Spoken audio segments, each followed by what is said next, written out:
Okay, I want you to picture this. It's about 62 AD. You're in a damp, cold Roman prison cell. All you can hear is the clinking of chains. And in that cell is the Apostle Paul. He's old, he's weak, and he's about to be executed. But right now, he's about to answer one of the most critical questions in all of history. So who's asking? It's his good friend Luke, the physician. And you have to understand the context here. Persecution under Emperor Nero is absolutely raging. And because of that, there's this one terrifying question spreading like wildfire through the early Christian community.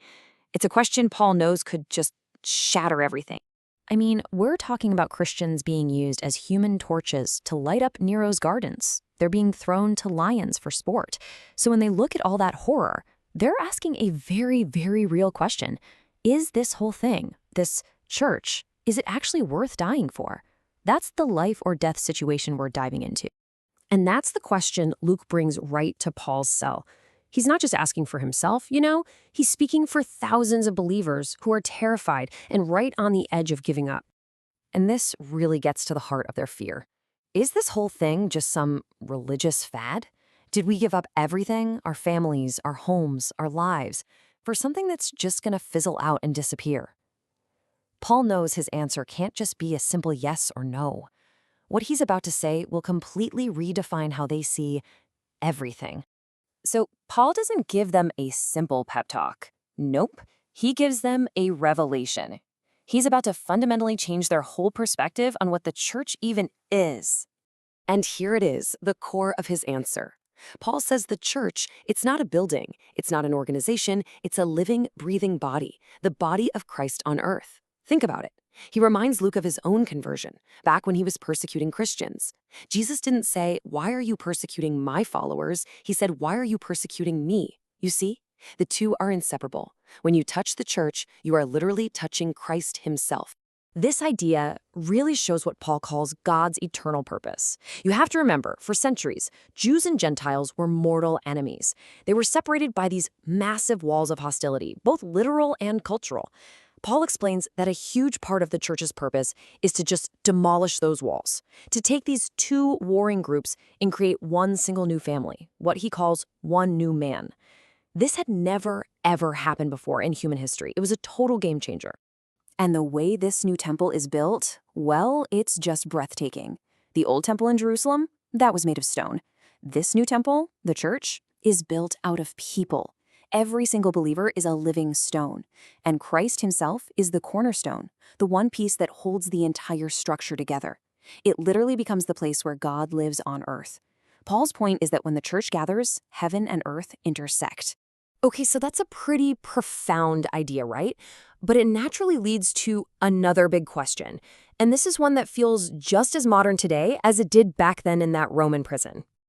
Luke basically asks, look, if my faith is personal, between me and God, why is the community so important? Why can't I just worship God by myself? In private. Isn't my personal faith enough? Paul's answer here is super direct. He says trying to be a Christian all by yourself is like a hand trying to survive after it's been cut off from the body. It just can't be done. It's impossible. Or think of it like this. A single coal taken out of a fire goes cold almost immediately. When you isolate yourself from the community, you're cutting yourself off from life, from warmth, from strength. He warns that it ultimately leads to spiritual death and deception. And then Paul drops this bombshell. He tells Luke what he calls the church's official name, a name that shows just how valuable it is and who owns it. It's not the Church of Paul or the Church of Peter. It is the Church of Christ. And here's the kicker, which he has purchased with his own blood. And that right there is the devastating conclusion. Paul's logic is that if you say you don't need the church, you're basically saying that the price Christ paid for it was insignificant. I mean, if God purchases community with the highest possible price in the entire universe, the blood of his own son, who are we to turn around and say, nah, it's optional? So you see, this changes everything. Being part of the church isn't like joining a social club or a gym. It's like being born into a family. You don't just go to church, you are the church. It's about accepting your rightful place in the family of God. But as their conversation is winding down, Luke asks another heavy question. What happens when leaders like you, Paul, are gone? And here, Paul's tone shifts completely, from teacher to prophet.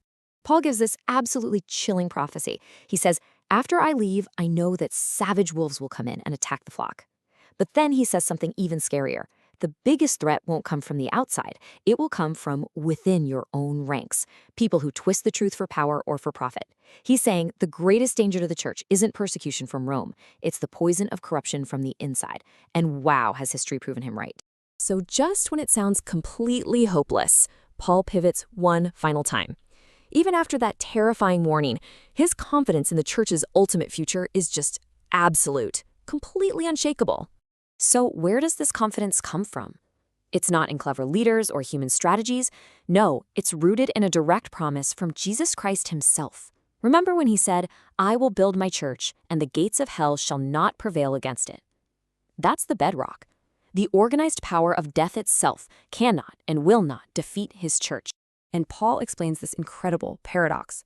All those attacks, the wolves, the corruption, the persecution, they won't actually destroy the church. In fact, they'll end up purifying it.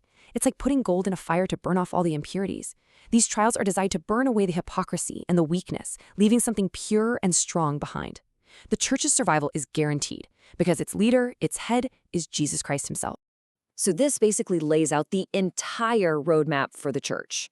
Right now, on earth, it's messy, it's imperfect, it's constantly under attack.